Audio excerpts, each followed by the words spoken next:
این تصاویر خوب نگاه کنید که قلب هر انسان با ایمان با وجدان گریه میکند. اینها افرادی هستند که نان میخورند، اما نانی که از آرد آماده میشود نه خیر، بلکه نانی که از خاک و نمک و آب آماده شده است میخورند. های انسان متکبر، های اشخاصی که امروز هنوز هم اسراف میکنین در خوردن غذایتان، در مصرف پولتان، در مصرف لباستان، به این تصاویر خوب نگاه کنید. اینها هم انسان هستند. این یک درس عبرت است برای تو و برای فرزندانت. امروز اشخاصی هستند که میلیون ها افغانی و یا دلار سرمایه دارند و یا در بانک ها و یا در خانه هایشان ذخیره کردند و ترسی از الله ندارند. با فقیرها کمک نمی کنند. چشم گوش خود را بسته کردند. آیا می دانید که زمان می رسد که فرزندان شما با این سرمایه شما چی می کند؟ آیا می دانید که با پولی که شما ذخیره کرده اید چی می شود؟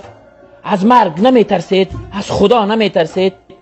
آیا مرگ را در چشمان خود و فرزندان خود نزدیک نمی بینید؟ تابکه غرور و تابکه تکبر. آیا پول شما را از سربازی که الله به نام کرونا فرستاده است نجات داده می تواند؟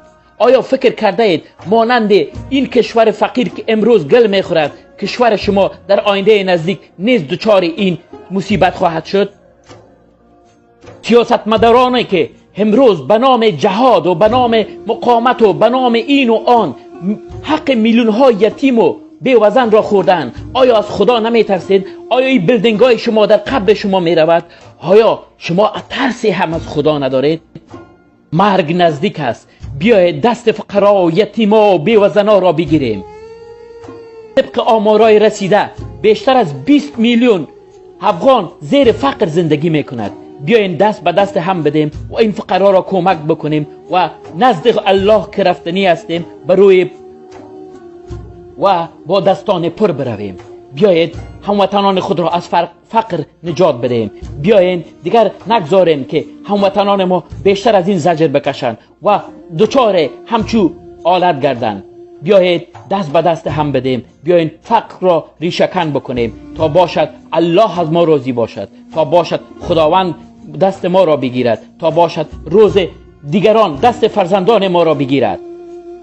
بیایید از خواب بیدار شویم. بیایید پولهای ذخیره‌ای که امروز من و تو احمد و محمود در بانک ها داریم و ذخیره کردیم برای فرزندان خیش، امروز برای هموطنان خیش تقسیم بکنیم تا باشد اینا همشان